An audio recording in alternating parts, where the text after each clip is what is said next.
Hi everyone. दोस्तों, आज के इस वीडियो में बिहार के 6 महीने के जितनी भी महत्वपूर्ण करंट अफेयर्स होंगे सभी को पूरे विस्तार में जानेंगे, जो कि बिहार के किसी भी एग्जाम के पॉइंट ऑफ व्यू से महत्वपूर्ण होने वाली है। तो आइए शुरू करते हैं। पहला प्रश्न है, बिहार में बेरोजगारी की दर बढ़कर कितनी प्रतिशत हो गई है? तो आपको याद रखना है, बिहार में बेरोजगारी की दर बढ़कर 19.1% हो गई है। अगला प्रश्न है, बिहार में मनरेगा में वर्ष 2022 से वर्ष 2023 में सबसे खराब प्रदर्शन किसका रहा है? तो मनरेगा में वर्ष 2022 से वर्ष 2023 में सबसे खराब प्रदर्शन जो है वो खगड़िया का सबसे खराब प्रदर्शन का रहा है, और सबसे बेहतर प्रदर्शन जो है वो जमुई का रहा है। नेक्स्ट है, बिहार में गरुड़ों की संख्या कितनी है जो कि देश में सर्वाधिक है? तो बिहार में गरुड़ों की संख्या जो है वो 720 है, जो कि देश में सर्वाधिक है। नेक्स्ट है, पावापुरी में स्थित वर्धमान आयुर्विज्ञान संस्थान का नाम बदलकर क्या रखा गया है? तो आपको याद रखना है, पावापुरी में स्थित वर्धमान आयुर्विज्ञान संस्थान का नाम चेंज करके भगवान महावीर आयुर्विज्ञान संस्थान रखा है। नेक्स्ट है, हाल ही में मुख्यमंत्री समीकत चौर विकास योजना के तहत बिहार में किस चीज के उत्पादन को बढ़ाने के लिए योजना बनाई गई है? तो समीकत चौर विकास योजना के तहत बिहार में मछली पालन उत्पादन को बढ़ाने के लिए योजना बनाई है। नेक्स्ट है, किस बैंक के द्वारा मेरा गांव मेरा बैंक पहल शुरू किया गया है? तो आपको याद रखना है, भारतीय स्टेट बैंक के द्वारा मेरा गांव मेरा बैंक पहल शुरू किया गया है। अगला प्रश्न है, महिलाओं का सर्वाधिक टीकाकरण करने में बिहार का देश में कौन सा स्थान आया है? तो आप याद रखिएगा कि महिलाओं का सर्वाधिक टीकाकरण करने में बिहार जो है वो 5वां स्थान पे आया है, और सर्वाधिक टीकाकरण करने में पहला स्थान केरल का है। नेक्स्ट है, बिहार के किस जिले में कंबोडिया के अंकरोवॉट मंदिर से लगभग 20 फीट ऊंचा विराट रामायण मंदिर का निर्माण किया जा रहा है? तो आपको याद रखना होगा, बिहार के पूर्वी चंपारण जिले में कंबोडिया के अंकरोवॉट मंदिर से लगभग 20 फीट ऊंचा विराट रामायण मंदिर का निर्माण किया जा रहा है। अगला प्रश्न है, बिहार विधानसभा शताब्दी स्मृति स्तंभ का उद्घाटन किसके द्वारा किया गया? तो बिहार विधानसभा शताब्दी स्मृति स्तंभ का उद्घाटन जो है वो नरेंद्र मोदी के द्वारा किया गया है। नेक्स्ट है, हाल ही में प्रसिद्ध पुस्तक ऑपरेशन खुखरी का हिंदी संस्करण का विमोचन किसके द्वारा किया गया है? प्रसिद्ध पुस्तक ऑपरेशन खुखरी का हिंदी संस्करण का विमोचन जो है वो तारकिशोर प्रसाद के द्वारा किया गया है। अगला प्रश्न है, रेल बजट में इस बार पटना को कितने वंदे भारत ट्रेन की सौगात मिली है? तो आप याद रखिएगा कि इस बार पटना को 2 वंदे भारत ट्रेन की सौगात मिली है। अगला प्रश्न है, बिहार के किस जिले के राकेश रंजन को राष्ट्रपति पदक के लिए चुना गया है? राकेश रंजन को राष्ट्रपति पदक के लिए चुना गया है। याद रखिएगा कि ये पूर्णिया जिले की हैं। अगला प्रश्न है, हाल ही में बिहार के लिए किस विभाग ने अपना डाटा सेंटर स्थापित किया है? तो अभी बिहार के लिए शिक्षा विभाग ने अपना डाटा सेंटर स्थापित किया है। अगला प्रश्न है, हाल ही में बिहार के मुख्यमंत्री ने किन 2 जिलों में गंगा नदी से हो रहे कटाव को रोकने के लिए रोड मैप बनाने का निर्देश दिया है?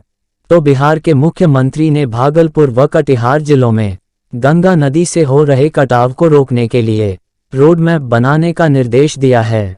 अगला प्रश्न है, हाल ही में करकट जलप्रपात चर्चा में रहा है, ये बिहार के किस जिले में स्थित है? तो अभी करकट जलप्रपात जो है चर्चा में रहा है, तो ये जो है बिहार के कैमूर जिले में स्थित है। अगला प्रश्न है, राष्ट्रीय शिक्षक पुरस्कार से बिहार के किस शिक्षक को सम्मानित किया गया है? तो आपको याद रखना है, निशी कुमारी और सौरभ सुमन दोनों को राष्ट्रीय शिक्षक पुरस्कार से सम्मानित किया गया है। नेक्स्ट है, बिहार सरकार ने खेल दिवस के अवसर पर राज्य के कितने खिलाड़ी और शिक्षक को सम्मानित किया गया है? तो अभी 5 सितंबर यानी खेल दिवस के अवसर पर राज्य के 21 खिलाड़ी और 6 शिक्षक को सम्मानित किया गया है। नेक्स्ट है, हाल ही में बिहार के पूर्व मुख्यमंत्री दारोगा प्रसाद राव की जयंती मनाई गई है, तो वे बिहार के कौन से मुख्यमंत्री थे? तो आपको याद रखना है, पूर्व मुख्यमंत्री दारोगा प्रसाद राव जो थे वे बिहार के 10वें मुख्यमंत्री थे। अगला प्रश्न है, हाल ही में आयोजित बिहार राज्य स्तर मेजर ध्यानचंद हॉकी बालिका अंडर 17 प्रतियोगिता को किस टीम ने जीता है? तो आपको याद रखना है, मेजर ध्यानचंद हॉकी बालिका अंडर 17 प्रतियोगिता जो है वो पटना की टीम ने मेजर ध्यानचंद हॉकी बालिका अंडर 17 प्रतियोगिता जीती है। नेक्स्ट है, हाल ही में आयोजित 67वें फिल्म फेयर पुरस्कार में बिहार के किस अभिनेता को सर्वश्रेष्ठ सहायक अभिनेता के पुरस्कार से सम्मानित किया गया है?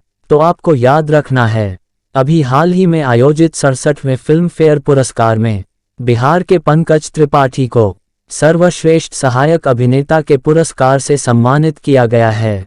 अगला प्रश्न है, राष्ट्रीय स्तर पर इंस्पायर अवार्ड मानक योजना के तहत बिहार की किस छात्रा का चयन किया गया है? तो राष्ट्रीय स्तर पर इंस्पायर अवार्ड मानक योजना के तहत बिहार के निहारिका कम का चयन किया गया है। नेक्स्ट है, हाल ही में अफ्रीका ने जोहान्सबर्ग के कितने जानवर को बिहार के पटना जू ले जाने की मंजूरी दी है? तो आपको याद रखना है, अफ्रीका ने जोहान्सबर्ग के 36 जानवर को बिहार के पटना जू ले जाने की मंजूरी दी है।